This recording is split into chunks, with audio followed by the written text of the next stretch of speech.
আমি শুয়ে আছি আর আমার কিউট বউটা তার চুল দিয়ে আমাকে বিরক্ত করছে, কিন্তু তবুও আমি উঠছি না।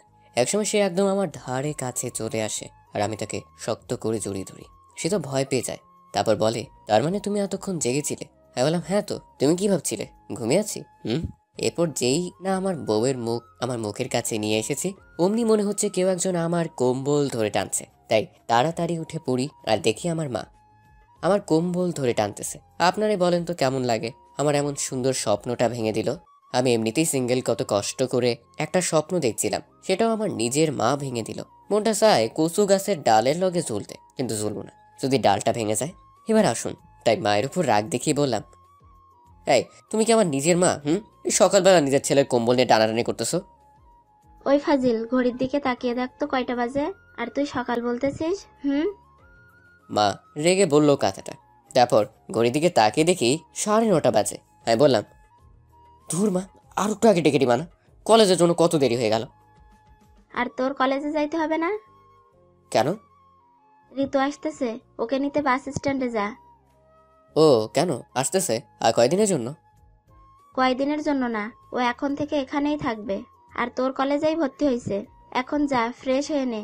আর আমি নিচে যাচ্ছি নাস্তা তৈরি করতে। নাস্তা করে ওকে নিতে যাবি? ওকে। তার আর কি, এক দৌড়ে চলে গেলাম ওয়াশরুমে। আসুন, ফ্রেশ হতে হতে পরিচয় দিয়েই দিই, নইলে আবার আমাকে পাগল ভাবতে পারেন যে পরিচয় ছাড়াই বকবক করতেছি। তাই পাগল আপনারাই হন, আমি পরিচয় দিই। আমি মোহাম্মদ আরাফাত রহমান। বাবা মার 2 মাত্র সন্তান, মানে আমার একটা বোনও আছে। আর আমার বাবা ব্যবসা করে, মা গৃহিণী। আমি অনার্স প্রথম বর্ষ, আর যাকে আনতে যাব সে হলো আমার ফুফাতো বোন ঋতু, অনার্স দ্বিতীয় বর্ষ। এতটুকুই জানেন, বাকিটা গল্প পড়ে জানতে পারবেন। এর মধ্যে আমার ফ্রেশ হওয়া শেষ। তারপর নিচে গেলাম, কিছু নাস্তা করলাম আর বেরিয়ে পড়লাম বাস স্ট্যান্ডে। এরই মধ্যে মাহির ফোন। আপনাদের বলে রাখি, আমার 2টা ফ্রেন্ড আছে, জিগারের দোস্ত। একটা আবিদ আর একটা মাহি। হ্যালো। বল। কি রে, কলেজে আসবি না? দোস্ত, আজকে না আমার শরীরটা খারাপ লাগতেছে, তাই যেতে পারবো না। মিথ্যা বললাম। সত্যিটা বলতে জ্বালাতে জ্বালাতে শেষ করে দিত। আমি একটা মেয়েকে আনতে যাচ্ছি। কেন রে, খুব খারাপ লাগছে নাকি? আমরা আসবো? আরে না, সেরকম না, এমনি রেস্ট নিলেই ঠিক হয়ে যাবে। ওকে, তাহলে সাবধানে থাকিস ভাই। আর কোনো দরকার হলে ফোন দিস। Okay, bye. মাহির সাথে কথা বলতে বলতে চলে আসলাম বাস স্ট্যান্ডে। এসে দেখি কোনো বাস আসেনি, আর আমি জানিও না কোন বাসে আসতেছে। তাই আমি বসার জায়গায় বসে আছি। একটু পর 2টা বাস আসলো। একটু পর হঠাৎ কেউ একজন আমার চোখ ধরে ফেললো, আর আমি ভয়ে হুট করে তাকে জড়িয়ে ধরলাম। তারপর সে আমার চোখ ছেড়ে দিল, আর আমি তার দিলে ঘুরেই অবাক। মনে হচ্ছে আমার সামনে কোনো এক পরী দাঁড়িয়ে আছে। ওকে, সে ছোটবেলায় দেখছি। আমার তো ওর দিক থেকে চোখ ফিরছে না। এর মধ্যেও বলে উঠলো, এই কি দেখিস এমন করে? পরী দেখি। কি? এখানে পড়ি আসলো কোথা থেকে? এই তো আমার সামনেই দাঁড়িয়ে আছে। দেখলাম ঋতু বেশ লজ্জা পেয়েছে, যা দেখেই বোঝা যাচ্ছে। তার কিছু না বলে একটা রিক্সা ডাক দিলাম, আর দুজনে উঠে পড়লাম। তারপর রাস্তায় আসার সময় দেখলাম ও বারবার আমার দিকে আর চোখে তাকাচ্ছে, আর আমি তাকানেই চোখ ঘুরিয়ে নিয়েছে। তারপর হঠাৎ সে বলে উঠলো, কেমন আছিস? ভালো, আপনি? আমিও ভালো। তারপর আর কোনো কথা হয়নি আমাদের। সোজা বাসায় চলে আসলাম। এসে কলিং বেল দিতেই আম্মু সে দরজা খুলে দিল। মনে হয় দরজার পাশে দাঁড়িয়েছিল আমাদের আসার অপেক্ষায়। তারপর ঋতু সোজা আম্মাকে জড়িয়ে ধরলো আর বলল, কেমন আছো মামি? ভালো মা, তুই কেমন আছিস? ভালো। মামা কোথায়? অফিসে গেছে রে মা একটু। আমি আসছি তাও? মন খারাপ আর কান্না কান্না ভাবে বলল, মন খারাপ করিস না মা, এখনই চলে আসবে। কি একটা দরকারি কাজ আছে, তাই গেছে। তারপর মা বলল, আরাফাত, যা তো ঋতুকে ওর ঘর দেখিয়ে দে। ঋতু আপু আসেন। আমি আপু বলাতে সে রেগে বোম হয়ে গেল। মা সামনে আছে তাই আর কিছু বলতে পারলো না। তারপর আমি ওনাকে ওনার ঘর দেখিয়ে দিয়ে নিজের ঘরে এলাম আর গোসল করে নিলাম। একটু পর মা এসে দুপুরে খাবারের জন্য ডেকে গেল। আমি আপুর রুমে গেলাম, দেখি সাজতেছে। তাই আমি বললাম, খাবেন না? সে বলল চল। তারপর আমরা নিচে গেলাম, দেখি আব্বু আর আম্মু বসে আছে আমাদের জন্য। ঋতু গিয়ে তো আব্বুকে জড়িয়ে ধরলো। তারপর সবাই মিলে খাওয়া দাওয়া শেষ করে যার যার ঘরে গেলাম, আর আমি ঘুমিয়ে পড়লাম। বিকালে হঠাৎ করে ঋতু এসে ডাকতে লাগলো আর বলল, এই আরাফাত, ওঠ না, চল বাইরে থেকে ঘুরে আসি। ধুর, এই সময় আর ডাক দেন না তো, যাবো না, ঘুমাতে দেন। দাঁড়া, তোর ঘুমানো বের করতেছি। তারপর সে আমার উপর থেকে আমাকে মারতে লাগলো। এই এই কি করছেন, ছাড়েন, আমি যাবো তো যাবো। তারপর ঋতু ছেড়ে দিল আর বলল, যাবি না বলে দেখলি তো আমি কিরকম। দেখলাম তো, একদম শাকচুনি। মনে মনে বললাম হইলে খবর করতো। তারপর ওকে নিয়ে ঘুরতে গেলাম, রাতে বাসে আসলাম। এসে খাওয়া দাওয়া করছিলাম, এমন সময় আম্মু বলল কালকে থেকে ওকে আমাদের কলেজে ভর্তি করে দিতে আর একসাথে যেতে। আমি হ্যাঁ বলে চলে আসলাম। ঘরে এসে ঘুমিয়ে পড়লাম। সকালে হঠাৎ ঘুমটা ভেঙে গেল। আমার বুকের উপর ভারী কিছু অনুভব করছি। চোখ খুলে দেখি একটা মেয়ে আমার বুকের উপর মাথা দিয়ে শুয়ে আছে। আমি তো ভয় শেষ, তাই এক লাফ দিয়ে উঠছি। তারপর দেখি ঋতু আপু আমার উপর শুয়ে আছে। এর মধ্যে আমার এরকম করা দেখে সে উঠে পড়েছে। তারপর আমি তাকে বললাম, এই আপনি আমার রুমে কেন আসছেন? আর আমার বুকের উপর মাথা দিয়ে কেন শুয়েছিলেন? জানেন মুই কত ভয় পাইছি? আহালে বাচ্চা ছেলে ভয় পাইছে? কোথায় ভয় পাইছে দেখি তো। এই আপনি আপনার এই শয়তানি হাসি বন্ধ করেন তো। কি জন্য আসছেন তাই বলেন। কেন বাবু, আমার হাসি দেখে তোমার কষ্ট হচ্ছে নাকি রাগ হচ্ছে? এবার কিন্তু বেশি বেশি হয়ে যাচ্ছে। ওকে, এই যে দেখো চুপ করলাম। এবার খুশি? খুশি। এবার বলেন, মোর ঘরে আপনি কি করেন? একা একা ভালো লাগছিল না বুঝি? ও হ্যালো, ভালো লাগবে না কেন? আমার মোটেও ইচ্ছা নাই তোমার রুমে আসার। মামি বলল তোকে ডাক দিতে, তাই আসলাম। কলেজে ভর্তি হইতে যাব না সেই জন্য, নইলে জীবনেও তোর রুমে আসতাম না। ডাকা তো দূরের কথা। আচ্ছা বুঝলাম। তো মোর বুকে মাথা দিয়ে কে ছিল? আমিই ছিলাম। আসলে তোকে ডাকতে এসে দেখি তুই ঘুমিয়ে আছিস, তাই আর তোর পাশে বসে ডাকতেছিলাম। কখন যে চোখ লেগে গেছিল বুঝতেই পারিনি, আর ঘুমিয়ে পড়েছিলাম, বুঝলি? বুঝলাম। বুঝলেই ভালো। তো এখন কি শুয়েই থাকবি নাকি উঠবিও? উঠতেছি, আপনি যান। ওকে, তাড়াতাড়ি আয়। তারপর সে চলে যেতে লাগলো, আর আমি তার যাওয়া দেখছিলাম। হঠাৎ ফোনটা বেজে উঠলো। দূর, বালের ফোনটা দিল একটা রোমান্টিক মুহূর্ত নষ্ট করে। বাল ভালো লাগে না, আর তাই রাগ নিয়ে ফোনটা ধরলাম। হ্যালো। হ্যালো, কি রে, কি খবর তোর? মাহি বলল তোর নাকি শরীর খারাপ, তো এখন কেমন আছিস? আগেই বলেছি, মাহিয়ার আবিদ আমার জিগারের দোস্ত। সেরকম কিছু না, এমনি এখন ভালো আছি। ও ভালো। তো আজ থেকে কলেজে আসবি? যাব। ওকে আই, দেখা হবে কলেজে। বাই। Okay bye. তারপর ফোনটা কেটে দিলাম আর ওয়াশরুমে চলে গেলাম ফ্রেশ হয়ে এসে রেডি হয়ে নিলাম। তারপর সিঁড়ি দিয়ে নিচে নামতেই মা বলল ঋতুকে ডেকে নিয়ে আসতে, তাই চলে গেলাম ঋতুর রুমে।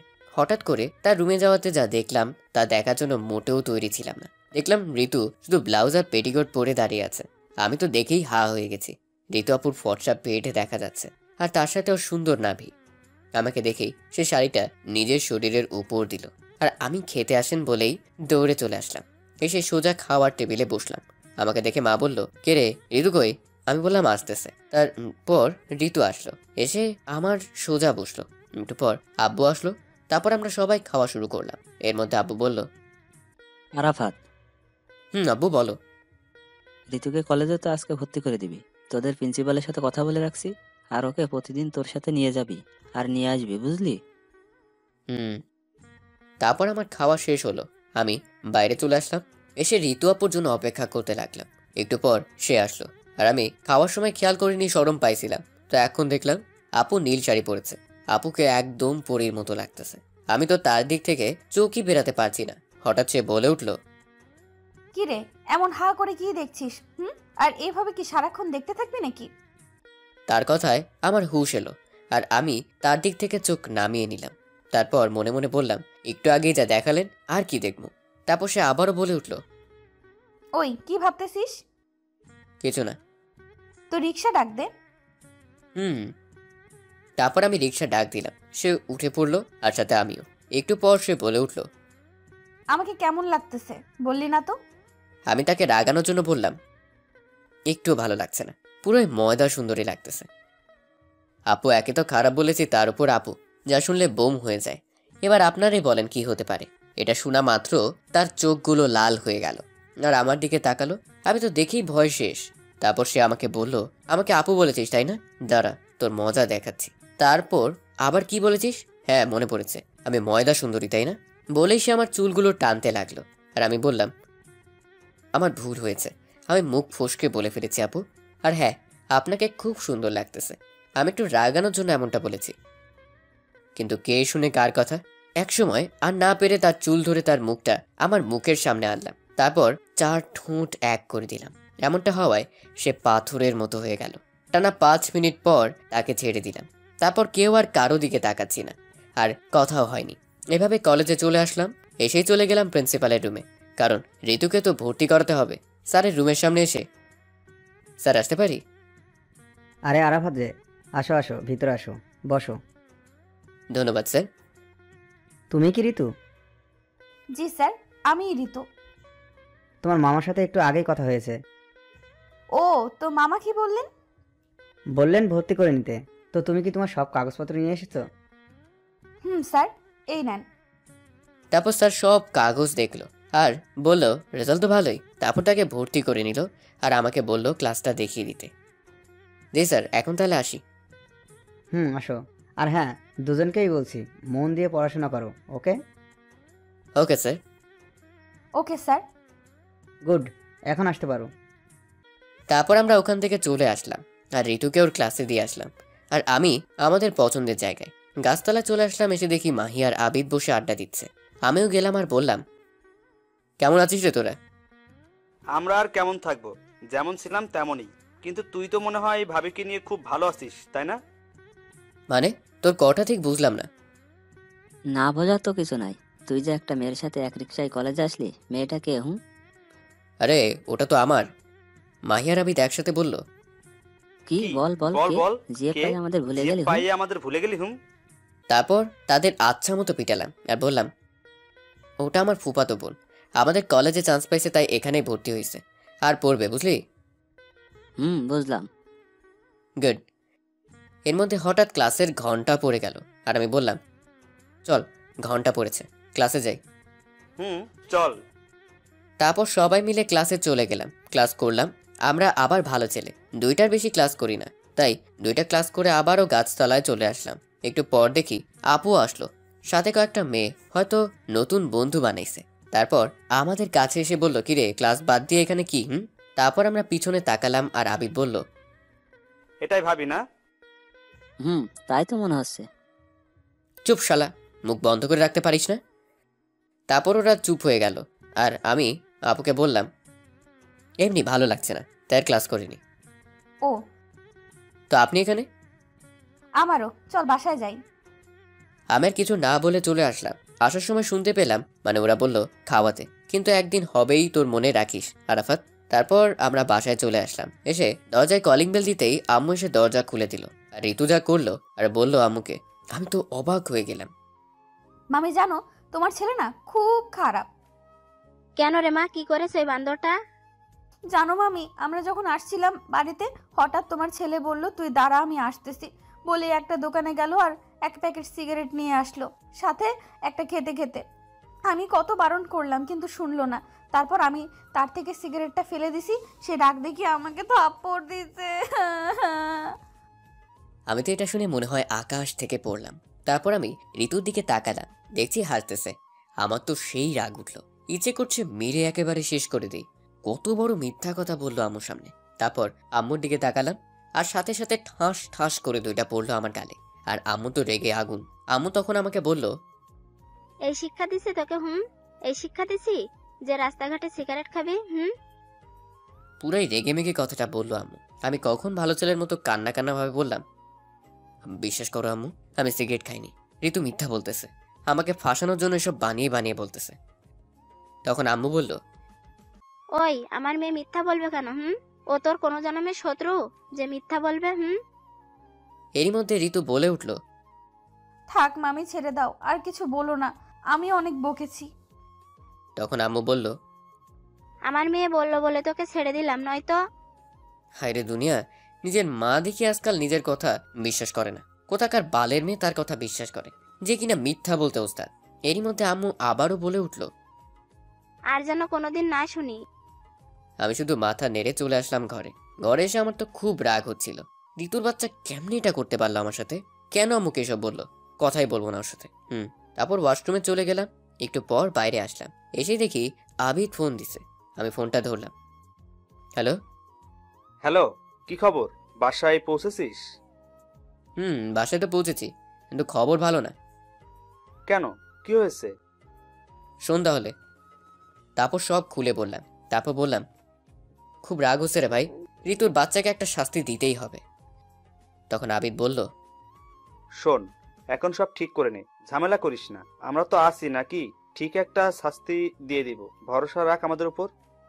ওকে, কিন্তু তোরা আমার সাথে থাকবি তো, মানে শাস্তি দিবি তো? অবশ্যই, তোর সাথে এমনটা করেছে, শাস্তি না দিলে হয়? ওকে, তাহলে এখন রাখি ভাই। Okay bye. তারপর ফোনটা কেটে দিলাম। একটু পর দেখি ঋতু আসলো আমার ঘরে। আমি দেখেই মুখ ঘুরিয়ে নিলাম। তখন ঋতু আমার কাছে আসলো আর বলল, রেগে আছিস আমার উপর? না, তো মুখ ঘুরিয়ে আছিস কেন? এমনি। সরি, প্লিজ আমাকে মাফ করে দাও। আমি তোমাকে এভাবে মামির কাছে মার খাওয়াতে চাইনি। কি মেয়ে দেখছেন, মার খাওয়াইয়া এখন বলতেছে চাইনি? তারপর ঋতু আবারও বলল, প্লিজ তুমি আমাকে মাফ করে দাও প্লিজ। আসলে সকালে তুমি আমাকে আপু বলেছিলে, আর আমাকে ভালো লাগছিল না বলেছিলে, তাই রাগে এমনটা করেছি। Please sorry. তখন আমি মনে মনে ভাবলাম আর বললাম, এত করে যখন বলছে তখন মাফ করেই দিই। আর আমাদের তো প্ল্যান আছেই তোমাকে শাস্তি দিব। হঠাৎ সে আবারও বলে উঠল, বুঝেছি, মাফ করনি। তাকাও তো আমার দিকে। আমি তাকালাম আর সাথে সাথে সে আমার চুল শক্ত করে ধরে আমার মুখ তার মুখের সামনে নিয়ে গেল আর 4 ঠোঁট এক করে দিল। আমি তো মূর্তির মতো হয়ে গেছি। ভাবতে পারিনি ঋতু এমনটা করবে। এভাবে 5 মিনিট থাকার পর ঋতু আমাকে ছেড়ে দিল আর বলল, মামি খেতে ডাকতেছে, নিচে আসো, বলেই চলে গেল। আমি তখন ভাবতে লাগলাম একটু আগে কি হলো, আর হঠাৎ মনে হলো ঋতু তো আমাকে তুমি করে বলল, তার মানে কি ও কি আমাকে ভালোবাসে নাকি? ধুর, আমি সব কি ভাবতেছি, ও কেন আমাকে ভালোবাসবে? তারপর আর কিছু না ভেবে নিচে চলে গেলাম খেতে। তারপর খেয়ে দিয়ে রুমে চলে আসলাম, এসেই ঘুমিয়ে গেলাম। বিকেলে হঠাৎ ফোনটা বেজে উঠলো। আমি লাফ দিয়ে উঠি, দেখি কে ফোন করলো। তারপর ফোনটা হাতে নিলাম, দেখি মাহি ফোন করেছে। ধরলাম, হ্যালো। কি রে, কই তুই? এই তো দোস্ত, বাসায় ঘুমাইতেছি। অনেক ঘুমাইছিস, এখন তাড়াতাড়ি রেডি হয়ে বটতলায় চলে আয়। ওকে, আসতেছি, 10 মিনিট। ও, আপনাদের বলে রাখি, আমরা বটতলা নামের এক জায়গায় আড্ডা দিই। তারপর আর কি, উঠে ফ্রেশ হলাম, রেডি হয়ে বেরিয়ে পড়লাম বটতলায়। একটু পর চলে আসলাম বটতলায়। এসে দেখি হারামি 2টা বসে আছে। আমি গেলাম। আসছিস, বস। হুম। মামা, 3 কাপ চা দাও তো। ভাই, আমি আজকের বিলটা দিবনি, ওকে? হ, আমাদের তো ভূতে ধরছে, তাই না? এই সামান্য চায়ের বিল দিয়ে তো ট্রিট শেষ। ওটি হচ্ছে না মামা। ঠিক বলেছিস, শালা তো দেখি আমাদের ঠকাতে আসছিল, এখন নিজেই ঠকে গেল। মনে মনে বললাম, শালারা ধরতে পারছে রে, ধুর। তারপর একটু ভাব নিয়ে বললাম, আমি চায়ের বিল দিতে চাইলাম যাতে তোদের টাকা বাঁচে। তোরা তো শুনলি না, আমাকে যা নয় তা বলতেছিস। ভালো। মামা, তুমি এখন যতই ভাবলাও কাজ হবে না, তোমাকে কিন্তু খাওয়াতেই হবে। ঠিক আছে ঠিক আছে, খাওয়াবো। তার আগে আমাকে যেটা ফোনে বলেছিলি তার একটা ব্যবস্থা করে দে। তারপর? আরে মামা, ওই জন্যই তো তোমাকে ডেকেছি, আমার কাছে একটা দারুণ প্ল্যান আছে। তো বল ভাই, কি প্ল্যান? আরে দাঁড়াও, বলতেছি। তার আগে বল, ঋতু আপু কি তোকে পছন্দ করে, মানে কেয়ার করে? হুম। শোনো তাহলে, আমরা 3জন তো শুধু জানি মাহির জেপ আছে, আর তো কেউ জানে না, তাই না? হ্যাঁ, মাহির একটা জিএফ আছে, এটা শুধু আমরা 3জন জানি। আবিদের এই কথা শুনে মাহি কাশতে লাগলো। আরে, ওরে কেউ পানি দে। তো ওর জিএফকে কিছুদিন তোর নিজের জিএফ বানিয়ে ঋতুর সামনে অভিনয় করবি, তাহলে দেখবি সে জ্বলতেছে, আর এভাবেই তাকে শাস্তি দিতে পারবি। কেমন লাগলো বল আইডিয়াটা? ঠিকই বলেছিস। বালের ঠিক বলেছিস, আর বালের আইডিয়া। আমি আমার জিএফ তোরে দিব না। দে না প্লিজ দোস্ত, আমি তো আর একেবারের জন্য নিচ্ছি না, কয়েকদিনের জন্য আর শুধু তো অভিনয় করব। আরাফাত তো ঠিকই বলেছে। তুই আর একটা কথাও বলবি না, শালা তোর জন্য এসব হলো। তারপর অনেক বুঝিয়ে মাহিকে রাজি করালাম এবং বলে আসলাম কালকেও জিএফকে নিয়ে আসতে কলেজে। তারপর বাসায় চলে আসলাম, এসে খেয়ে দিয়ে ঘুমিয়ে পড়লাম। আপুর সাথে একটা কথাও বলিনি, শুধু মনে মনে বলতেছি কালকে থেকে তোমার হবে। সকালে ঘুম থেকে উঠে তাড়াতাড়ি কলেজে গেলাম, কারণ মাহির জিএফকে সব বুঝিয়ে দিতে হবে। তারপর কলেজে গেলাম, দেখলাম ওরাও চলে আসছে। তারপর মাহির জিএফের সাথে কথা বলে সব বুঝিয়ে দিলাম। আর হ্যাঁ, মাহি সব বলে রাখছে, তাই বেশি কিছু করতে হয়নি। একটু পর আমরা গাছতলায় বসে আছি, মাহির জিএফ আমার পাশে। তখন দেখলাম আপু আসতেছে, তাই আবিদ আর মাহি চলে গেল। আমি আর মাহি জিএফ হাত ধরে বসে রইলাম। আমাদের এরকম অবস্থায় আপু দেখে আমাদের কাছে আসলো, আর যা করলো আমি তো ভাবতেও পারিনি। আপনারা কি ভাবছেন আমাকে দিয়েছে? আরে না, মাহির জিএফকে দিয়েছে। আমি ভালো ছেলে বুঝলেন, সেটা আপু জানি, তাই মুইকে দেয়নি এমন একটা ভিটামিন। তারপর আপু বলতে লাগলো, ওই মেয়ে কলেজে কি এসব করতে আসো? হ্যাঁ, পড়াশোনা বাদ দিয়ে একটা ছেলের সাথে গাছতলায় বসে প্রেম চলতেছে। সরি আপু। আর কিছু বলতে পারলো না, তার আগেই ঠাস করে আর একটা দিয়েছে আপু। আরে বেচারি নাটক করতে এসে ভিটামিন খাচ্ছে, আর তাকে থামিয়ে দিয়ে আবারও আপু বলল, কোনো সরি না, আর যেন কখনো এইসব না দেখি, বোঝা গেছে? মাই শুধু মাথা নেড়ে হ্যাঁ বলে চলে গেল, আর আমি এতক্ষণ নির্বাকের মতো দেখছিলাম এসব। এরপর মাহির চলে যাওয়ার পর আপু আমার দিকে তাকালো। আমি একবার তাকিয়ে বুঝতে পারছি আমার কপালে দুঃখ আছে, কারণ তার চোখ দেখে মনে হচ্ছে এক্ষুনি আগুন বের হবে। তাই আমি আর তার দিকে তাকালাম না, চোখ নামিয়ে নিলাম। আর সাথে সাথে ঠাস ঠাস ঠাস। ওমা, এবার দেখি থাপ্পড়টা আপু আমাকে দিছে। আপনারা ভালো না? আপনারা আমার জন্য দোয়া করেননি, বরং চাইছেন যাতে আমি মার খাই, তাই না? দুষ্টু সবাই। আসুন, আমি যেহেতু থাপ্পড়টা খেয়েই ফেলেছি, তখন কি আর করার। শুধু একটা কথাই বলি, আপনারাও যাদের বিয়ে হয়েছে তারা এখন থেকে বউয়ের হাতে থাপ্পড় খান, আর যারা করেনি তারা যেন বিয়ের পর খায়। মজা করে বললাম, প্লিজ কেউ কিছু মনে করবে না। আর আমার দোয়া আমি মন থেকে করিনি, তাই চিন্তা নেই। তারপর আপু আমাকে বলল, এইসব কি? তুই মেয়েদের সাথে হাত ধরে বসে থাকিস, তাদের সাথে প্রেম করিস? আপু আমি তো। চুপ, আর একটাও কথা বলবি না তুই। চল আজকে বাসায়, তারপর তোর হবে। প্লিজ আপু। বলতে না বলতেই ঠাস করে আবার চর। এবার আমি বুঝতে পারছি চরটা কেন দিল। সরি ঋতু, আর কখনো এমনটা হবে না, প্লিজ। বাড়ি থেকে কিছু বলো না প্লিজ। আমার মুখ থেকে তুমি শুনে আমার দিকে তাকালো, দেখে বোঝাই যাচ্ছে তুমি করে বলাতে রাগটা কমেছে। এরপর সে আমাকে বলল, কেন তুমি ওই মেয়েটার সাথে ওইভাবে কথা বলছিলে? কেন ওর সাথে প্রেম করতেছিলে? জানো না আমি তোমাকে? তুমি আমাকে কি? কিছু না। না বললে কিন্তু আমি আবার ওই মেয়েটার কাছে চলে যাব। তখন ঋতু আমাকে জড়িয়ে ধরলো আর বলল, দেখি তো কেমন করে যাও। আরে কি করছেন? সবাই দেখছে তো নাকি? দেখো, তাতে আমার কি? আপনার না হলেও আমার অনেক কিছু, ছাড়েন। তারপর জোর করে ঋতুকে ছাড়িয়ে নিল। তারপর আমি বললাম, তুমি যদি না বলো তুমি আমাকে কি, তাহলে কিন্তু আর কখনো তোমাকে তুমি করে বলবো না, আর কথাও বলবো না। তারপর আমার দিকে তাকিয়ে আবার নিজের দিকে তাকিয়ে বলল, আমি তোমাকে ভালোবাসি। আমি মনে মনে বললাম, এইটাই তো সেই কবে থেকে শুনতে চাচ্ছি। তারপর একটু না জানার ভান করে বললাম, কি? এসব কি বলতেছেন? মাথা ঠিক আছে তো নাকি? তারপর ঋতু বলল, আমার মাথা ঠিক আছে, প্লিজ আমাকে ফিরিয়ে দিও না। বলে জড়িয়ে ধরলো। পাগলি, সেই ছোটবেলা থেকে তোমাকে ভালোবাসি আমি, আর তোমাকে পেয়েও ফিরিয়ে দিব। আমার কথা শুনে ঋতু আমার দিকে তাকালো আর বলল, তাহলে এতদিন বলনি কেন? আর ওই মেয়ের সাথে এসব তাহলে কি ছিল? তারপর পিছন থেকে হাততালির শব্দ এলো। আমরা একে অপরকে ছেড়ে দিলাম। তখন মাহি আর আবিদ এসে বলল, তাহলে ভাবি শেষমেশ হয়ে গেল? ওই কিসের ভাবি? থাক, আর ঢং করতে হবে না, আমরা সবই শুনেছি। আর হ্যাঁ আপু, সরি ভাবি, ওই মেয়েটা হলো আমার জিএফ, আপনাকে কালকের জন্য একটু শিক্ষা দেওয়ার জন্য আরাফাত এই নাটকটা সাজিয়েছে। মাহির কথা শুনে আপু আমার দিকে রাগি চোখে তাকালো। আমি বললাম, ভালো, সবই যখন বলে দিলি তাহলে এটাও বল বুদ্ধিটা কার ছিল। বাস্তব দিলি, তাহলে তোরা কেন বাকি থাকবি? আমার কথা শুনে ঋতু হয়তো কিছু বুঝতে পারছে, তাই সে বলল, মাহি, সত্যি করে বলো তো আসল ঘটনা কি? ভাবি, আমি বলতেছি, আসলে আরাফাত কালকে আমাকে আপনি কি কি করেছেন সবই বলেছে। তারপর আমি বুদ্ধি করে ওকে এসবের কথা বলি, যাতে আপনাদের ভালোবাসাও প্রকাশ পায় আর কোনো সমস্যাও না হয়। আপুর হাত থেকে বাঁচার জন্য এসব বলল।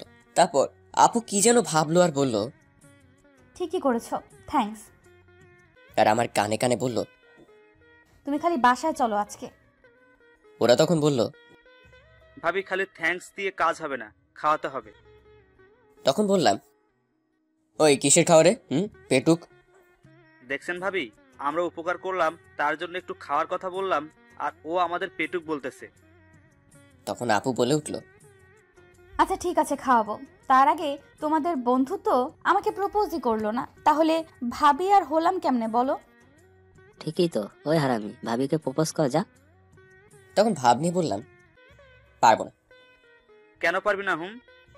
তোরা শালা সবাই বেইমান, নিজেরা বাঁচার জন্য আমাকে ফাঁসায়া দেস, আর নিজেদের ভালোর জন্য অন্যের ক্ষতি হলেও কিছু ভাবিস না। দূর, বাদ দে তো এসব, আর প্রপোজ কর। বললাম পারবো না। তখন ওরা কিছু বলার আগে আপু বলে উঠল, কি বললি তুই? আর একবার বল তো। আর আমি তো বললাম প্রপোজ করবো ভাবতেছি। তখন ওরা হাসতে লাগলো আমি তখন রাগ দেখিয়ে বললাম, চুপ শালারা। তখন আপু বলল, তাড়াতাড়ি প্রপোজ কর, বেশি সময় নাই। আজকে না করলে হয় না? না, হয় না। তাই আজকে করবি আর এক্ষুনি। আচ্ছা ঠিক আছে, করতেছি। তো রাগের কি আছে শুনি? বেশি না বকে প্রপোজ কর। তারপর প্রপোজ করতে শুরু করলাম। তুমি আমার কাছে মেঘ, আমার কাছে পরি। দিব তোমাকে সময়, আবার হাজারো ব্যস্ততা ছাড়ি। সকালের সূর্য তুমি, রাতের ওই চাঁদ। ভালোবাসায় জড়িয়ে রাখবো তোমায় সারা দিন রাত। হবে কি তুমি আবার পথ চলার সাথী? হবে কি আমার শেষ ভরসা? গোলাপের প্রথমে কলি আসে, পরে আসে ফুল। আমি তোমায় ভালোবাসি ঋতু, আই লাভ। তারপর ঋতু আমাকে শক্ত করে জড়িয়ে ধরল আর বলল, হ্যাঁ, আমি তোমার সব হব। এরই মধ্যে ওরা বলে উঠলো, অনেক হয়েছে প্রেম প্রীতি, এখন চলেন, আমাদের ট্রিট দিবেন। যাবো তো। তার আগে মাহি তোমার জিএফ কে তাকে ডাক দাও। তারপর মাহিদার জিএফকে ডাক দেয়, সে আসে। তারপর ঋতু তাকে সরি বলে, মাপ চায়, সেও মাপ করে দেয়। তারপর সবাই মিলে একটা হোটেলে যায় এবং দুপুরে খাবার খেয়ে নেয় এবং বাড়ি চলে যায়। এভাবেই তাদের ভালোবাসার মধ্য দিয়ে দিন চলতে থাকে। এভাবে কিছুদিন যায়। কয়েকদিন পর সকালে নাস্তার টেবিলে বসে সবাই বসে নাস্তা করছিল। হঠাৎ ঋতু বাবাকে যা বলল তা শুনে মনে হয় আমি আকাশ থেকে পড়লাম। মামা, আমি তোমাদের কাছে বোঝা হয়ে আছি, তাই না? আব্বু তখন খাওয়া বাদ দিয়ে ঋতুর দিকে তাকালো আর বলল, এ সময় কি কথা মামুনি? আমরা কখন তোকে এসব বলেছি যে এসব বলতেছিস? মামা, তোমরা তো কিছু বলনি। বলেছে তো তোমাদের আদরের সন্তান আরাফাত। আমি তো ঋতুর কথায় আকাশ থেকে পড়লাম। আরে আমি এসব কখন বললাম? তখন আব্বু বলল, দেখছো আরাফাতের মা, তোমার ছেলে কতটা কুলাঙ্গার হয়ে গেছে। আমার মেয়েকে কি সব বলতেছে, ওকে তো আমি। বলেই লাফ দিয়ে উঠলো চেয়ার থেকে। তখনই আম্মু আব্বুকে আটকালো আর বলল, দেখো, এখন খাওয়ার টেবিলে কিছু করো না। ও না বুঝে করেছে, এবারের মতো ছেড়ে দাও। তখনই ঋতু বলে উঠল, থাক মামা, মাফ করে দেন ওকে। দেখ আমার মেয়েকে দেখে শেখ, যাকে তুই কিনা এসব বলেছিস। আর হ্যাঁ, ওর জন্য আর তোর মায়ের জন্য তুই আজকে বেঁচে গেলি। আর যেন জীবনেও এসব কথা না শুনি। আমি তো ভয় শেষ, তাই শুধু বলে মাথা নাড়ালাম। কারণ আমি বুঝতে পারছি যে আমি যাই বলি না কেন কেউ বিশ্বাস করবে না। তাই দোষটা নিজের ঘাড়ে নিলাম আর মনে মনে বলতে লাগলাম, ফুপুর বাচ্চা, ঋতু তোর এটা শাস্তি আমি দিমুই, দেখিস। তুই আরাফাতকে চিনিস না। তারপর আপু উঠে চলে গেল, সাথে আম্মু গেল। তখন আমি আর ঋতু ছিলাম টেবিলে বসে। তখন সে বলে উঠল, কিরে, কেমন বাস খাওয়ালাম? আর মেয়েদের দিকে তাকাবি? বল, তাদের সাথে কথা বলবি? ও এবার বুঝলাম কেন ঋতু আমাকে এত বড় বাস দিল। আপনারা হয়তো কিছু বুঝতে পারেনি যে আমার মতো ভদ্র কিউট সাদা সিধা ছেলেকে ঋতু কেউ বা বাস খাওয়ালো আর এসব বললো। আসুন একটু অতীত থেকে ঘুরে আসি। অতীত কয়েকদিন আগের কথা। আমি মাহি আর আবিদ কলেজে গাছতলায় বসে আড্ডা দিচ্ছি। হঠাৎ করে মেঘলা ফোন করে। আপনাদের তো বলাই হয়নি, মাহির জিএফের নাম মেঘলা আক্তার। আমরা ভালোবেসে মেঘলা বলে ডাকি। টুকু মাহি ভালোবেসে মেঘলা বলে ডাকে, তাই আমরাও ডাকি। আমরা জিগারের দোস্ত কিনা। তারপর মাহি ফোনটা ধরে তখন মেঘলা বলে, কোথায় আছো তুমি? এই তো শোনা, আরাফাত আর আবিরের সাথে কলেজের সেই গাছতলায় বসে আছি। কেন, কি হয়েছে? আসলে আমি না একটু শপিং করতে যাব, তুমি কি আসতে পারবে প্লিজ? আচ্ছা ঠিক আছে, কোথায় আসতে হবে বলো, আমি আসতেছি। Thank you Babu. বিগ বাজার মলে চলে আসো। ওকে শোনা, আসতেছি, বাই। বাই, তাড়াতাড়ি আসো কিন্তু। ওকে। তারপর মাহি ফোনটা কেটে দেয় আর আমরা তাদের দেওয়া দেখেই বুঝতে পারছি কে ফোন দিয়েছে। তাই আমি বললাম, কিরে মেঘলা কোথায় যেতে বললো? দোস্ত, তুই কিভাবে বুঝলি মেঘলা ফোন দিছিল? শোন, তোর থেকে আমার বুদ্ধি একটু বেশি, বুঝলি? আর তোরা যে শুরু করেছিস সবাই বুঝতে পারবে। যাই হোক, কোথায় আর কেন যেতে বললো তাই বল। আসলে মেঘলা একটু শপিং করতে যাবে, তাই বিগ বাজারে যেতে বললো। ঠিক আছে, যা যা। রাগ করিস না প্লিজ, বুঝতেই তো পারছিস। ঠিক আছে যা। তারপর মাহি চলে গেল। তখন আবিদ বলল, মাহি তো চলে গেল ওর জিএফ এর কাছে, তো আমরা এখানে থেকে আর কি করব? চল কোথাও থেকে ঘুরে আসি, সাথে মেয়ে দেখাও হবে নি নতুন নতুন। ঋতু জানতে পারলে আমার খবর করে দিবে। আরে ধুর, ও কেমনে জানবে? আমরা তো দুজনেই যাব। ওকে চল তাহলে। তারপর আমি আর আবিদ বাইক নিয়ে চলে গেলাম একটা মলে। হ্যাঁ, আপনাদের একটা কথা বলে রাখি, আমি এরই মধ্যে নতুন বাইক কিনেছি। তারপর আমরা মলে কয়েক পাক দিয়ে মলেরই একটা রেস্টুরেন্টে এসে বসলাম। তারপর কফি খেতে লাগলাম। একটু পর আবিদের একটা ফোন আসে আর সে উঠে চলে যায়। তখন আমি বসে আছি একা। হঠাৎ একটা মেয়ে এসে আমাকে আরাফাত বলেই জড়িয়ে ধরলো। আমি তো পাথর হয়ে গেলাম। তারপর তাকে ছাড়িয়ে দিলাম আর বললাম, কে আপনি? আরে শাকিলা, তুই কোথা থেকে? চিনতে পারছিস তাহলে? কি যে বলিস, তোরে চিনবো না কেন? তাও ঠিক, আমরা তো একসাথেই পড়ছি, তাই না? হুম, এবার বল তুই এখানে। আসলে তুই তো জানিস আমার বিয়ে হয়েছে, আর আমি ঢাকায় থাকি, আর কয়েকদিন পর আমার এক বন্ধুর বিয়ে, তাই এখানে এসেছি। ও ভালো। আচ্ছা, তোর নাম্বারটা দে তো। এই নে, 019331956।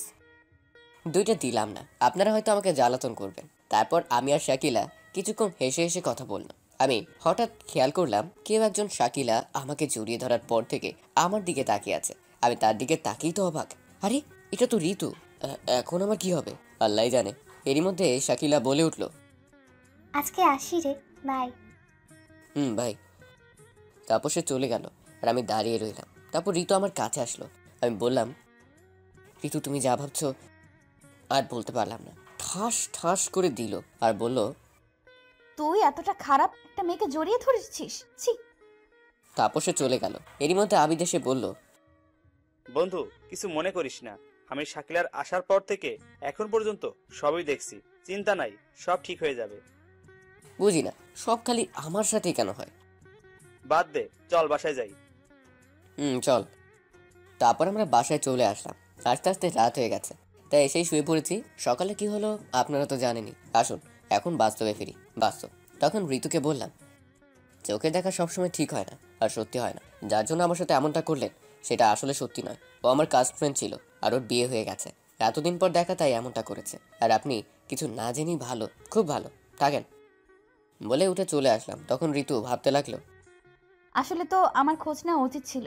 আমি কিছু না জেনে শুনে আরাফাতের সাথে এরকম করলাম। সে যদি আমাকে ভুল বুঝে ছেড়ে চলে যায়, না, এ আমি কি করলাম? বলেই কান্না করতে লাগলো। তখনই মা এসে বলল, কি হয়েছে? সে কিছু না বলে কান্না করতে করতে উপরে চলে গেল আর আমার রুমের সামনে এসে কান্না করতে করতে বলল, প্লিজ আমাকে মাফ করে দাও, প্লিজ। আমার ভুল হয়েছে, আমি আর কখনো এমনটা করব না, সত্যি। প্লিজ আপনি এখন ন্যাকা কান্না করবেন না তো, আমার ভালো লাগছে না, যান এখান থেকে। আর হ্যাঁ, আমি আপনাকে ভালোবাসি না, যান। যে ভালোবাসার মানুষকে ভুল বুঝে সন্দেহ করে তাকে না ভালোবাসাই ভালো। প্লিজ আরাফাত, তুমি এসব বলো না। তুমি এসব বললে আমি কিন্তু সুইসাইড করব। যা খুশি করেন, জানতো আমি আপনাকে আর দেখতেও চাই না। আচ্ছা ঠিক আছে, ভালো থেকো, বাই। আমি তোমাকে সন্দেহ করি তো, আসলে আমি তোমাকে ভালোবাসি, তাই আমি এমনটা করি। আর হ্যাঁ, তুমি যেহেতু কখনো আমার এই মুখ দেখতে না চাও, আমি ওর দেখাবো না, বাই।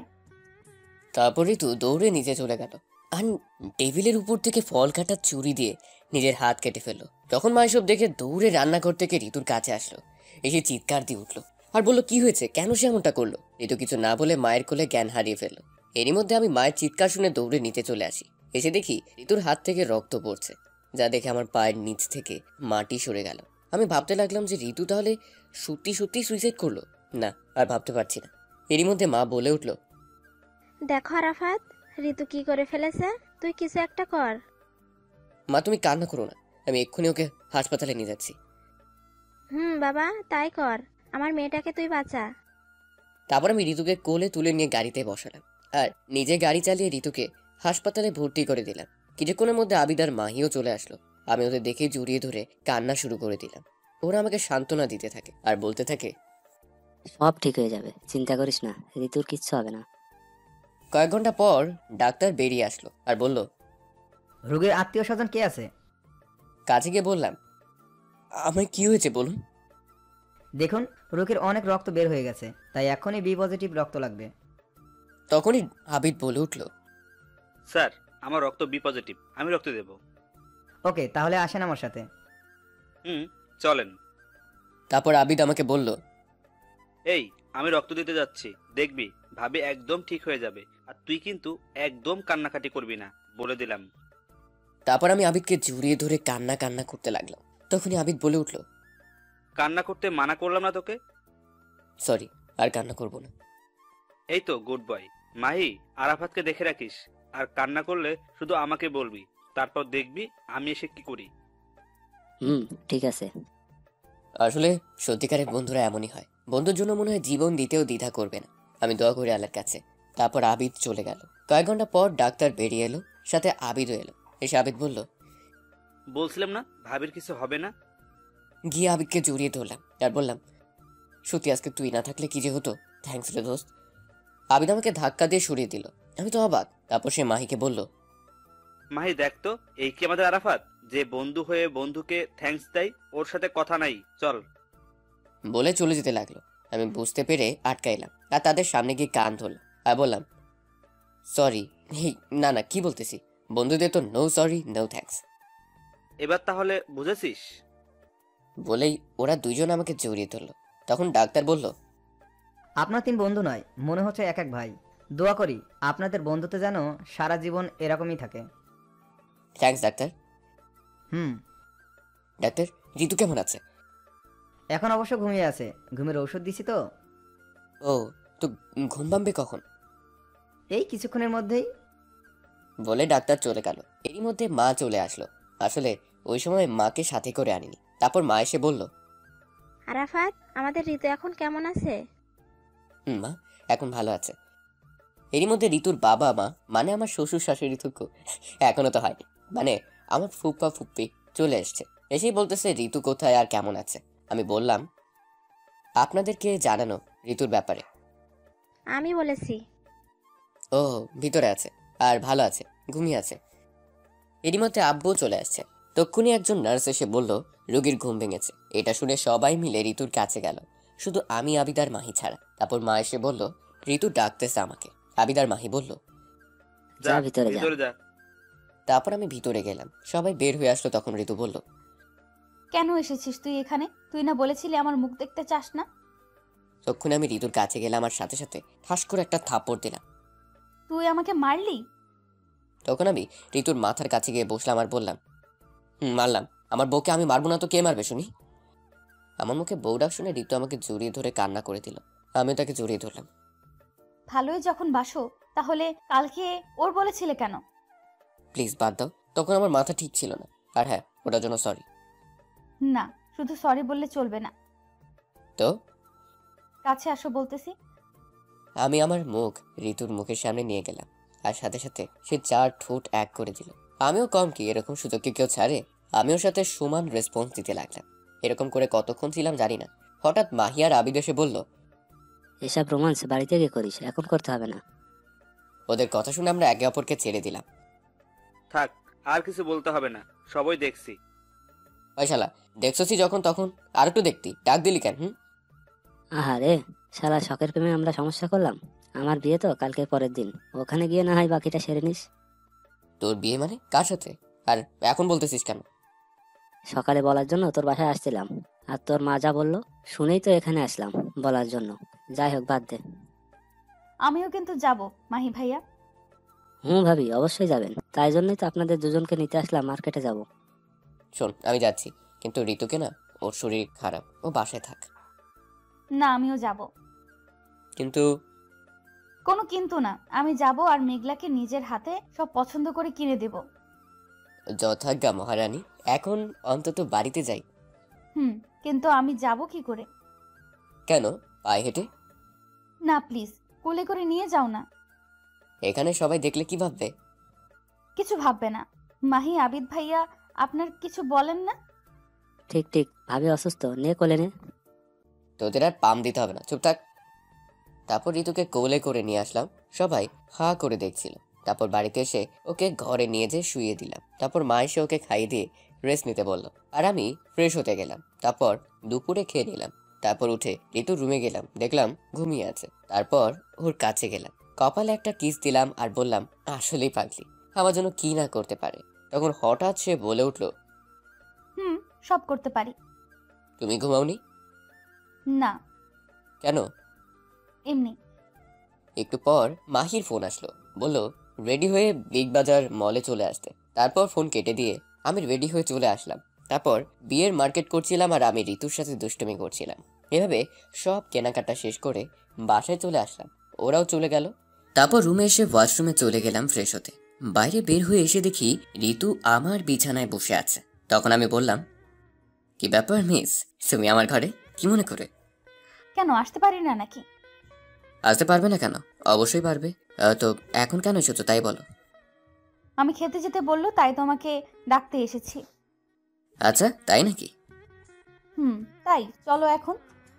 বলে ঋতু যেই না চলে যেতে লাগলো, অমনি আমি পেছন থেকে ওর হাত ধরলাম আর নিজের কাছে নিয়ে আসলাম। এসে পেছন থেকে জড়িয়ে ধরলাম আর ওর ঘাড়ের উপর মুখ রেখে বললাম, মিস, আসছো তোমার ইচ্ছেতে, যাবেও কি তোমার ইচ্ছেতে? একটু আদর না দিলে? দেখো এখন কিছু করবে না, আর হবেও না, কেউ এসে পড়বে, ছাড়ো। না, আমি কিছু শুনতে চাই না বলে ওকে আমার দিকে ঘোরালাম। তখন ঋতু বলল, দেখো ভালো হবে না কিন্তু। আর বলতে দিলাম না, তার আগেই 4 ঠোঁট এক করে দিলাম। এভাবে 5 মিনিট ছিলাম। হঠাৎ ছোট বোন এসে বলল, আমার ছোট বোনের নাম সুইটি। হাই রে প্রেম রে, একজনকে বললো আরেকজনকে ডাক দিতে, সে ডাকতে এসে নিজেই প্রেম করতে ব্যস্ত। সুইটির কথা শুনে আমরা একে অপরকে ছেড়ে দিলাম। তারপর আমি বললাম, আসলে সুইটি, তুই যা ভাবছিস তা না, ওর চোখে কি যেন পড়েছিল, তাই আমি। থাক, আর কিছু বলতে হবে না, আমি সবই দেখছি, নিচে আয়। বলেই চলে গেল। ধুর, এই সুইটি আসার আর সময় পেল না। বলেছিলামই কেউ চলে আসবে, কিন্তু কে শুনে কার কথা। হয়েছে, আর বলতে হবে না, নিচে চলো। এখন তো নিচে যাবেই, বাস যা খাওয়াইলা, নিচে যাবা না? আমি বাস না, দাঁড়াও, দেখাচ্ছি মজা বলে ঋতুকে ধরতে গেলাম। ও দৌড়ে চলে গেল, সাথে আমিও গেলাম। তারপর খাওয়ার টেবিলে আমরা সোজাসুজি বসলাম। আমাদের দেখে সুইটি খালি হাসতেছে। আমি ওর কানে কানে বললাম, চুপ, এত হাসিস কেন?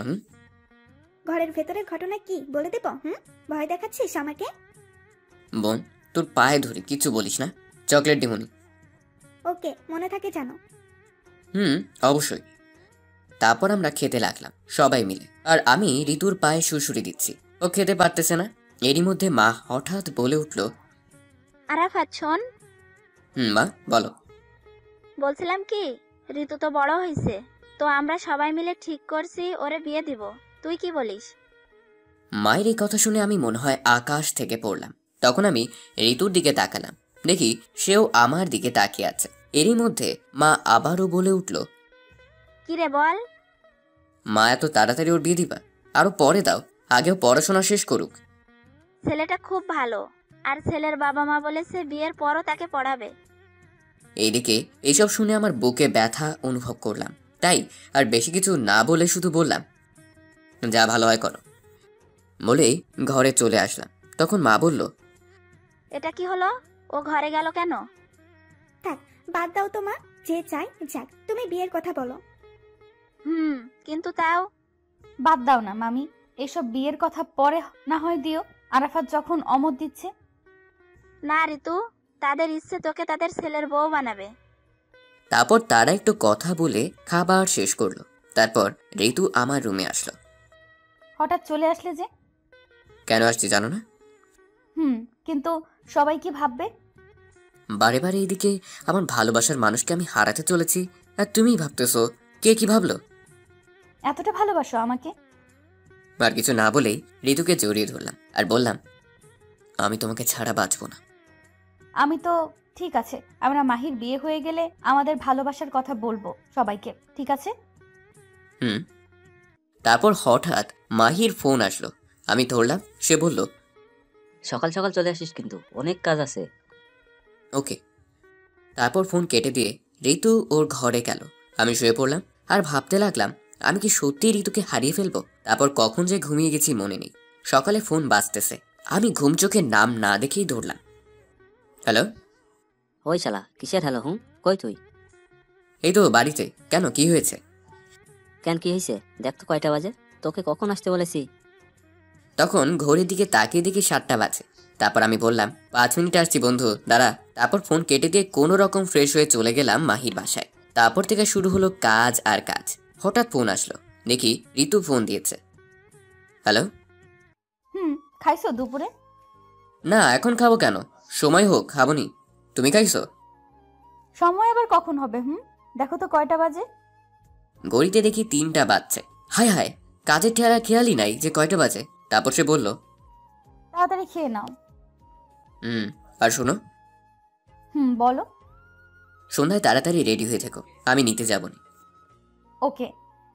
তারপর ফোন কেটে দিলাম। আবারও কাজে মন দিলাম, খাওয়ার কথা মনেই নাই। এভাবে সন্ধ্যা হয়ে গেল। আমি ঋতুকে নিতে গেলাম। ঋতুর রুমে গেলাম, গিয়ে দেখলাম সে একটা নীল শাড়ি পরে আছে। মনে হচ্ছে একটা পরী বসে আছে আমার সামনে। তারপর সে চোখে কাজল দিল, মেকআপ করেনি, এমনিতেই যে সুন্দর। তারপর সে ঠোঁটে লিপস্টিক দিতে লাগলো। আমি বললাম, এটা দিও না। তুমি কখন আসলে? একটু আগে। আর হ্যাঁ, ওটা দিও না, আমার ওসব পছন্দ না। ওকে। তারপর ঋতুকে নিয়ে চলে গেলাম মাহির বাসায়। তারপর সবাই মিলে আনন্দ করে গায়ে হলুদের অনুষ্ঠান শুরু হলো। আর আমরা মানে আমি আর আবিদ শুধু মেয়েদের সাথে টাঙ্কি মারতে লাগলাম। হঠাৎ দেখি ঋতু আমাকে ধরে নিয়ে একটা ঘরে গেল। তখন আবিদ বলল, আজকে তুই শেষ। তখন তাকে দেখি ঋতুর চোখ দিয়ে আগুন বের হচ্ছে রাগে। কি হয়েছে, এভাবে ঘরে আনলে কেন?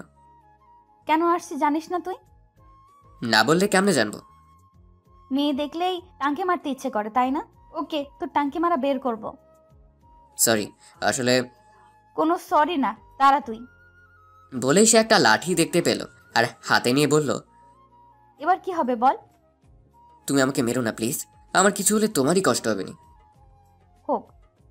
আচ্ছা সরি, আর জীবনেও এমনটা করবো না, প্রমিস। ঠিক তো? 100% ঠিক। ওকে। তাহলে লাঠি ফেলে দাও আর বাইরে চলো। ওকে। তারপর আমরা বাইরে চলে আসলাম। বন্ধু, কি হলো এতক্ষণ? কিছু না। আমি তো জানি। তাহলে চুপ থাকো। এভাবে গায়ে হলুদের অনুষ্ঠান শেষ হলো। রাতে আমরা বাড়ি ফিরলাম। মাহি আসতে দিবে না, তাও জোর করে আসলাম। ঋতুর ভালো লাগছে না, তাই বাড়িতে এসে ঋতু ওর ঘরে গেল, আমিও আমার ঘরে গেলাম। তারপর ঘুমিয়ে পড়লাম। সকালে তাড়াতাড়ি উঠলাম, কারণ আজকে মাহির বিয়ে। তারপর আমি চলে গেলাম মাহির বিয়েতে, আর বাড়িতে বলে গেলাম তাড়াতাড়ি যেতে।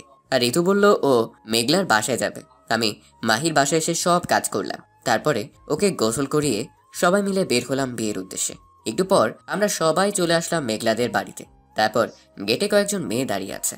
মাহি ওদের দেখেই আমাকে বলল, ভাই তুই একটু সব ম্যানেজ করিস। ওকে, চিন্তা নাই। তারপর আমরা ওদের কাছে গেলাম। তখন সবাই বলে উঠল, আসেন দুলা ভাই আসেন, শরবত খান। সে না হয় বর শরবত খাবে, কিন্তু আপনাদের তো চিনলাম না। ওদের মধ্যে একজন বলল, আমি সুলতানা সাদিয়া, মেয়ের ছোট বোন। আর এ হলো আমার খালাতো বোন আরিফা। এ হলো আমার চাচাতো বোন রিমা। এভাবে পরিচয় করিয়ে দিল। তখন আমি বললাম, আচ্ছা তার মানে আপনারা আমার বেআইন, তাই তো? তখন আবিদ আমার কানে কানে বলল, বন্ধু, সাদিয়া কিন্তু আমার, ওকে কিছু বলিস নাই। আমি তো অবাক। আবিদ এসে আমার বেআইনকে ওর বলে চালিয়ে দিল। ওকে। তারপর বলল ওরা সবাই যে শরবত খান। না, আমরা এসব খাই না। তাই তাহলে 5,000 টাকা দেন, খেতে হবে না। আমরা 1 টাকাও দিব না। না দিলে ভেতরেও যেতে দেব না। সমস্যা নাই, তোমাদের মেয়েই বসে আছে আমার বন্ধুকে বিয়ে করার জন্য, আমরা না হয় ফিরেই যাই। মাহি চল, বলে যেতে লাগলাম। মাহি তো হা হয়ে সব দেখছে। হঠাৎ ঋতু বলে উঠল, তোমরা আরাফাতের সাথে পারবে না, ও একটা বদমাইশের হাড্ডি, তার চেয়ে ভেতরে যেতে দাও। এই তো, ঋতু আমাকে চিনে মনেই নাই। তারপর ওরা রাগে ফুঁসতে লাগলো আর আমরা ভিতরে গেলাম। তারপর বিয়েটা হয়ে গেল। তারপর আমরা বউ নিয়ে বাসায় চলে আসলাম। সবাই তো বউ দেখার জন্য চলে আসলো। তারপর ভাবিরা মেঘলাকে ঘরে নিয়ে গেল, আর এদিকে আমরা মানে আমি আর আবিদ মাহিকে নিয়ে ছাদে চলে গেলাম। আর এভাবে গল্প করতে লাগলাম। মাহি তো মেঘলা কাছে যাওয়ার জন্য মন একেবারে ছটফট করছে। সেটা আমি আর আবিদ বুঝতে পেরে মনে মনে হাসতেছি, কিন্তু তাও ওকে যেতে দিচ্ছি না। বেচারা মাহি কিছু বলতেও পারছে না। যখন 12টা পার হতে লাগলো, তখনই আমরা ছাদে। হঠাৎ মাহির বাবা মানে আঙ্কেল এসে বলল, কিরে মাহি, তুই এখানে কেন? যা ঘরে যা, বৌমা তোর জন্য কখন থেকে অপেক্ষা করছে। মাহি কিছু বলার আগেই আমি বলে উঠলাম, আঙ্কেল আমরা অনেকবার বলেছি যাওয়ার জন্য, কিন্তু ও তো যাচ্ছে না, বলতেছে আমাদের সাথে নাকি আড্ডা দিবে। বলেন তো এটা কি ঠিক দেখায়? নতুন বউ ঘরে রাইখা আমাদের আড্ডা দিচ্ছে, তাও আবার আজকে ওদের বাসোটা। আমি জানি মাহি আঙ্কেলকে খুব ভয় করে, তাই জায়গা মতো দিলাম একটা। মাহি তো আমার কথা শুনে হা হয়ে গেছে। শালা, তোরা নিজেরাই যেতে দিলি না, আর এখন নিজেরাই বলতেছিস যেতে বলছিস। মাহি কিছু বলার আগেই আঙ্কেল আবারও বলে উঠল, কি হলো, এখনো এখানে দাঁড়িয়ে কি করিস? যা ঘরে যা। তারপর আঙ্কেল চলে গেল। মাহি আমাদের দিকে রাগি চোখে তাকালবার বলল, আমাকে যেতে বলছিস তাই না? আরে কুল কুল, এত রাগে কি আছে? আমরা তো একটু মজা করলাম। চল তোকে ঘরে দিয়ে আসি। আজকে আর কিছু বলবো না, পরে শোধ ঠিকই নেবো, দেখিস। ওকে। তারপর আমরা মাহিকে ওর বাসর ঘরের সামনে নিয়ে আসলাম। এসে তো দেখি ঋতু ভাবিরা দরজা আটকে রাখছে। ভাই কিছু একটা কর, নইলে আজ আর আমার বাসর হবে না। আহারে বেচারা, ওকে কিছু একটা করতেছি। হাজার হোক তুই আমার বন্ধু বলে কথা। তারপর আমরা সবাই মিলে বাসর ঘরের সামনে গেলাম। ভাবিরা কি দেবর বাসর করবে নাকি? মাই কিছু বলছে না, শুধু আমার দিকে তাকাচ্ছে। আমি বুঝতে পারলাম ঘটনা, তাই বললাম, আহ ভাবি, এসব আবার বলা লাগে নাকি? তোমরা কি করনি নাকি? জানো না বুঝি যে জিজ্ঞেস করতেছো? যদি নাই করে থাকো তাহলে বলো, আমি আর আবিদ আছি, তোমাদের জন্য মাহিকে আজকে যেতে দাও, ওর বউ অপেক্ষা করতেছে। ভাবিরা তো ছাড়বেই, অনেক কষ্টে মাহিকে ঘরে পাঠালাম। এর মধ্যে ঋতুর দিকে তাকিয়ে দেখি আমার দিকে চোখ লাল করে তাকিয়ে আছে। আমি তো ভয়ে শেষ। তারপর আর একটু মজা করে ভাবিরা চলে গেল, আর আমি আর আবিদও যেতে লাগলাম। হঠাৎ কোথা থেকে ঋতু এসে বলল, আবিদ ভাইয়া তুমি যাও, তোমার বন্ধুর সাথে আমার কথা আছে। আচ্ছা। তখনই ঋতু আমার কলার ধরে একটা ঘরে নিয়ে গেল আর দরজা বন্ধ করে দিল। তখন আমি বললাম, কি ব্যাপার, দরজা বন্ধ হলে কেন? চুপ, একটাও কথা বলবি না তুই। আমি বুঝলাম সে এখনো রেগে আছে। রেগে আছো? দাঁড়া, তোর মজা দেখাচ্ছি। বলেই আমার গলা চেপে ধরলো। ছাড়ো, কি করছো? লাগছে তো, মরে যাব। যা, তুই মরেই যা। তুই মরে গেলে আর ভাবিদের সাথে টাঙ্কি মারতে পারবি না। আচ্ছা, আর কখন এমন হবে না, প্লিজ ছেড়ে দাও।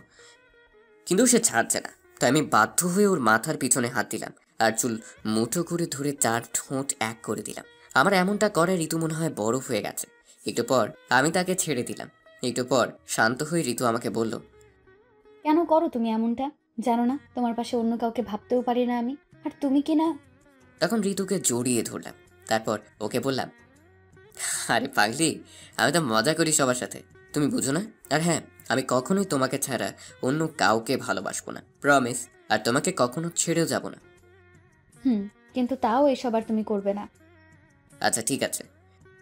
তো রাতে তো খাওনি তাই না? সেটা আমি জানি। তুমি দাঁড়াও, আমি খাবার নিয়ে আসছি। বলেই সে নিচে চলে গেল খাবার আনতে। আমি তখন ভাবতে লাগলাম, আসলে পাগলিটা আমাকে অনেক ভালোবাসে। একটু পর ঋতু খাবার নিয়ে আসলো আর বলল, খেয়ে নাও। খাবো না। কেন? যদি কেউ খাইয়ে দেয় তাহলে তো খেতেই পারি। ওই, আমি কি তোমার বউ নাকি যে খাইয়ে দিব? বউই তো, আর শুধু বউ না, আমাদের ভবিষ্যৎ সন্তানের আম্মু তুমি। বলেই পেছন থেকে জড়িয়ে ধরলাম। হয়েছে, এখন ছেড়ে দাও আর আসো, তোমাকে খাইয়ে দিই। তারপর ঋতু আমাকে আর আমি ঋতুকে খাইয়ে দিলাম, কারণ আমি জানি সেও খায়নি। তারপর ঋতু আমাকে গুড নাইট দিয়ে মাহির সব কাজিনদের কাছে গেল ঘুমাতে। আর এইদিকে আমরা কয়েকজন বন্ধু মিলে ঘুমিয়ে পড়লাম। ওইদিকে মাহি আর মেঘলা ভালোবাসার সাগরে ডুব দিচ্ছে, কারণ আজকে তাদের ভালোবাসা সম্পূর্ণ হলো। সকালবেলা আমরা সবাই ঘুম থেকে উঠে কাজ করতে লাগলাম। এভাবে সকাল থেকে দুপুর হতে লাগলো। মেয়ের বাড়ির লোকজন সবাই আসতে লাগলো। আবিদের তো কোনো খবরই নাই, কারণ সাদিয়া আসছে না, ওর সাথেই ব্যস্ত। তারপর দুপুরে খাবার খাওয়ার পর সবাই চলে যেতে লাগলো। আর এইদিকে আবিদ সাদিয়ার নাম্বার নিয়েছে। আর হ্যাঁ, সাদিয়াও আমাদের কলেজেই পড়াশোনা করে, সেও আমাদের 1 বছরের বড়। আমি বুঝতেছি না আমাদের 3 বন্ধুর কপালে কি শুধু সিনিয়র মেয়েই আছে নাকি। তারপর এভাবে দিন চলে গেল, আমরাও বাসায় চলে আসলাম। তারপর থেকে আমরা, মানে আমি আর ঋতু একসাথে কলেজে যাই আসি। মাহি আর মেঘলাও একসাথে আসে যায়। আবিদও সাদিয়াকে পটানোর চেষ্টা করছে। এভাবে কয়েকদিন চলে যায়। আজকে রবিবার কলেজে এসেই আবিদ বলল, বন্ধু, আজকে আমি সাদিয়াকে প্রপোজ করব। ওকে, করিস। বন্ধু, তুই একটা ভালো করে প্রপোজ বলে দে না প্লিজ। শেষমেশ আমাকেই আবার ধরলি তোরা। দে একটা বলে, এত করে যখন বলতেছে। তুই চুপ কর। দে না দোস্ত, প্লিজ। ওকে, দিতেছি, বেশি নাটক করতে হবে না। তারপর আমি আবিদকে প্রপোজ বলে দিলাম। ও তো সেই খুশি। একটু পর সাদিয়া আসলো। সাদিয়া আমাদের কাছে আসলো তখনই আবিদ ওর সামনে হাঁটু গেড়ে বসে একটা গোলাপ ফুল সামনের দিকে ধরে বলল, প্রপোজের কথা যা আমি শিখে দিলাম। দেখেছি তোমায় প্রথম যেদিন পড়েছি তোমার প্রেমে, থাকতে পারছি না আর তোমাকে ছেড়ে। ভালোবাসি তোমায়, ছেড়ে যাব না কখনো, তুমি ফিরিয়ে দিও না আমাকে। বড্ড বেশি ভালোবাসি তোমায়, তাই ভালোবাসার কথা বলতে করতেছি না দ্বিধা। তুমি শুধু আমার। I love you Sadia. তারপর সাদিয়া আবিদের ফুলটা নিল আর প্রপোজ অ্যাকসেপ্ট করলো। তারপর তারা একে অপরকে জড়িয়ে ধরলো। একটু পর আমি বললাম, হয়েছে, এখন তো ছেড়ে দে, এটা কলেজ। তারপর তারা একে অপরকে ছেড়ে দিল। তারপর আমি আবারও বললাম, চল আবিদ, আজকে তুই খাওয়াবি, আমাদের সেই দিন আমার থেকে খাইছিলে। ঠিক ঠিক, চল। তারপর সবাই মিলে রেস্টুরেন্টে গেলাম।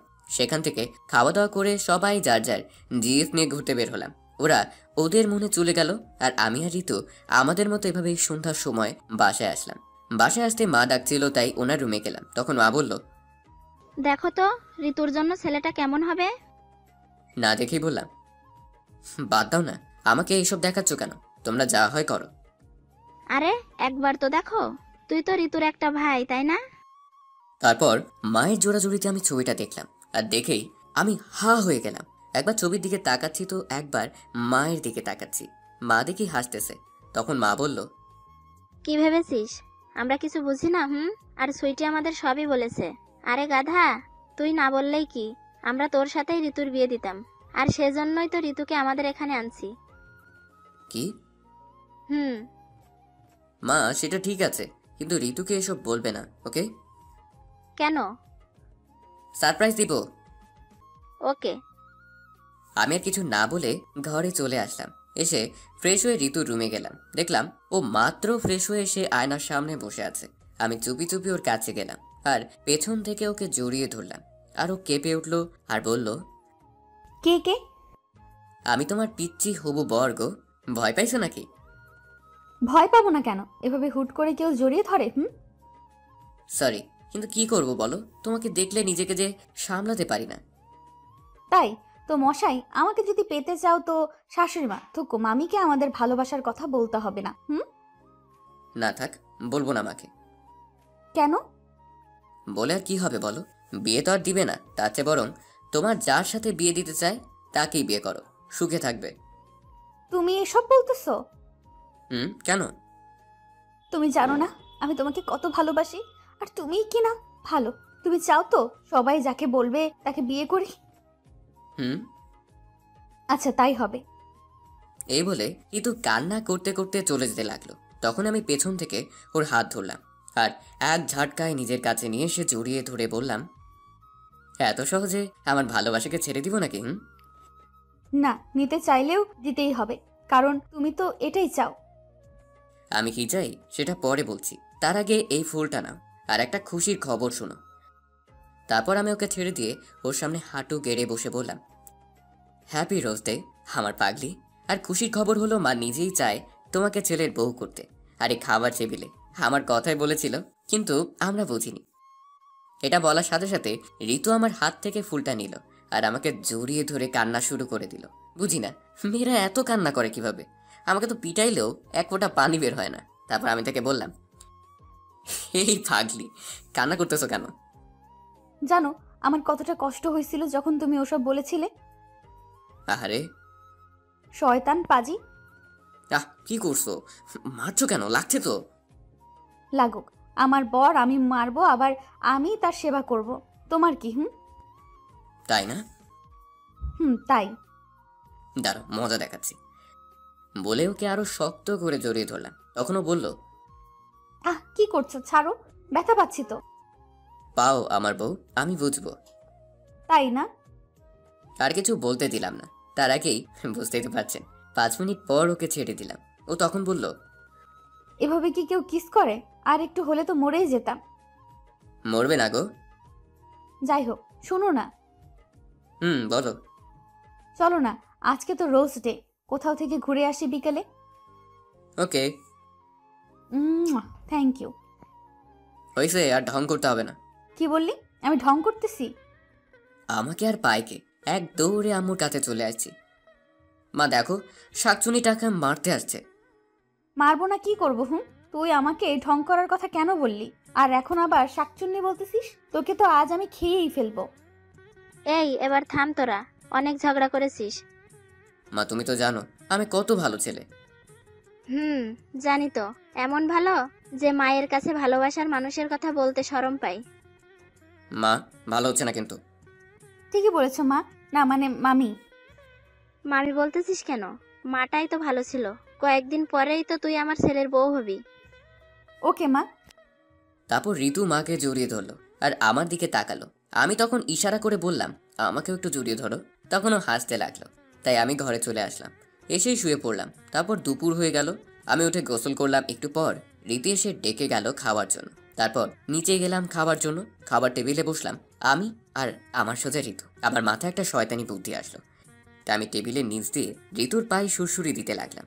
সে খেতে পারতেছে না, শুধু চোখ বড় বড় করে আমার দিকে তাকাচ্ছে। আমি দেখেও না দেখার ভান করে আছি। তারপর খেয়ে ঘরে চলে আসলাম, এসেই ঘুমিয়ে গেলাম। এদিকে আবিদ আর সাদিয়া তো সারাক্ষণ ফোনে কথা বলতে ব্যস্ত।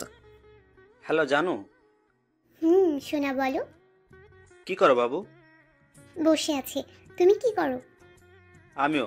খাইছো দুপুরে? তুমি? বিকেলে দেখা করবে? অবশ্যই। ওকে, বিকেলে তাহলে দেখা হচ্ছে। বাই। বাই। বিকেলবেলা এই আরাফাত, ওঠো না, বেড়াতে যাব, চলো। বলেই ঋতুকে ধরে কাছে নিয়ে এসে শুয়ে দিলাম। এই কি করছো? ছাড়ো, কেউ এসে পড়বে তো। আসুক, তাতে আমার কি। প্লিজ ছাড়ো, বেড়াতে যাব, চলো। আচ্ছা, ঠিক করে চলো। তারপর আমরা রেডি হয়ে বাইরে এসে রিক্সা ডাক দিলাম এবং রিক্সা করে একটা পার্কে গেলাম।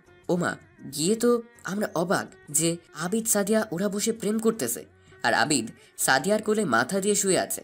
আমরা ওদের কাছে গেলাম আর আমি বললাম, হায়রে ভালোবাসা, কয়দিন হলো পরিচয় আর এর মধ্যেই এসব। ভাই তোরা তাড়াতাড়ি বিয়ে করে নে। আমার কথা শুনে আবিদ উঠে বসলো আর বলল, থ্যাঙ্কস দোস্ত, আজকে বাড়িতে বলবো। তা না হয় বলবি, কিন্তু সাদিয়াকে গোলাপ দিছিস? না, ভাইয়া দেয়নি।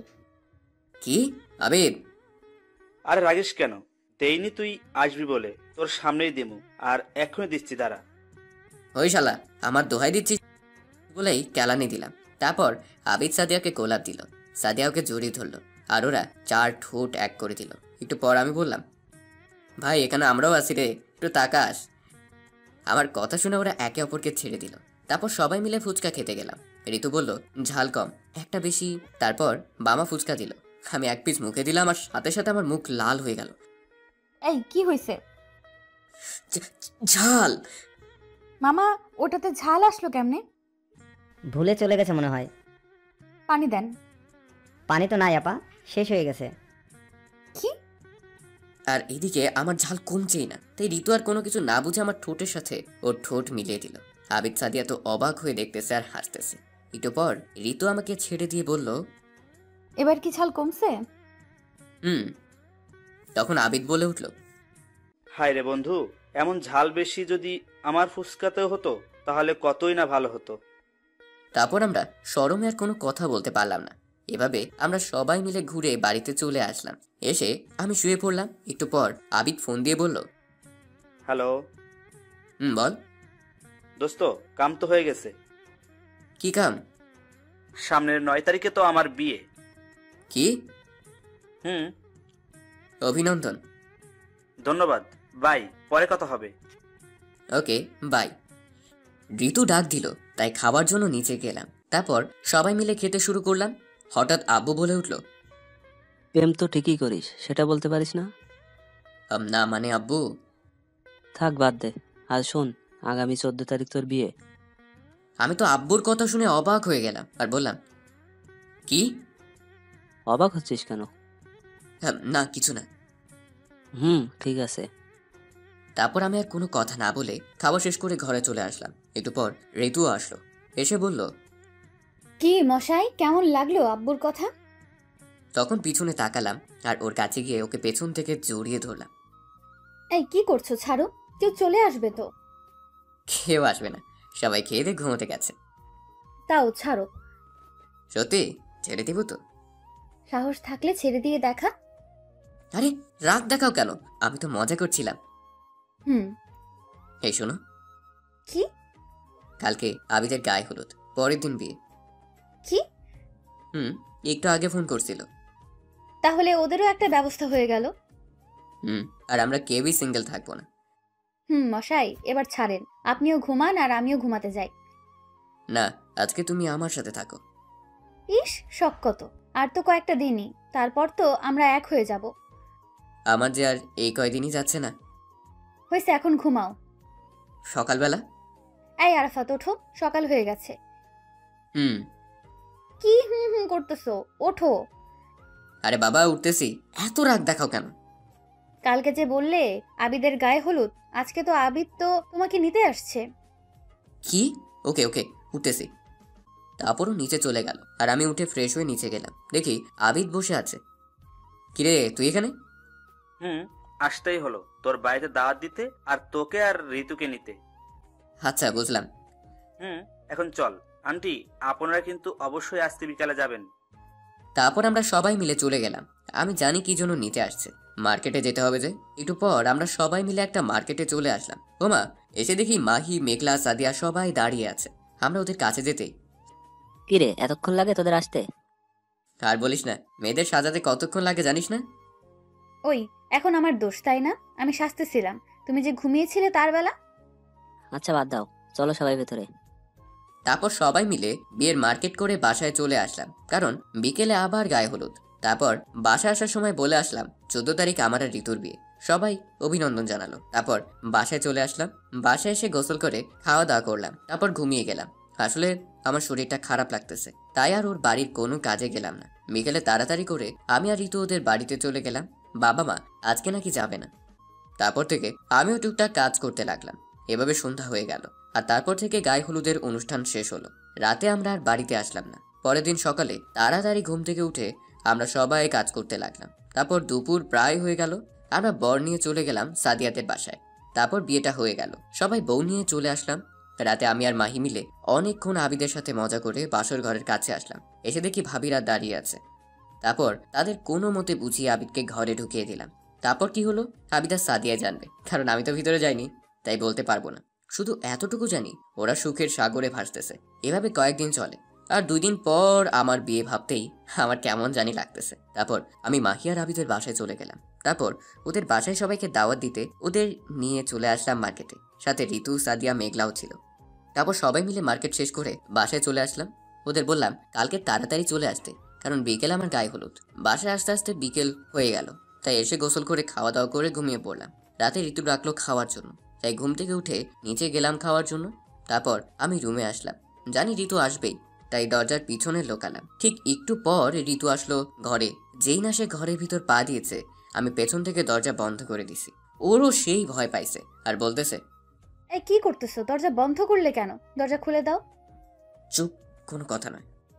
তারপর আমি আস্তে আস্তে তার কাছে যেতে লাগলাম। সে পেছাতে লাগলো। একসময় সে খাটে পড়ে গেল। আমিও ওর উপর শুয়ে পড়লাম আর বললাম, এবার কোথায় যাবে? দেখো প্লিজ এমনটা করো না, আর তো একদিন। ভয় পাইছো নাকি? ধুর পাগলি, আমি তো মজা করছিলাম।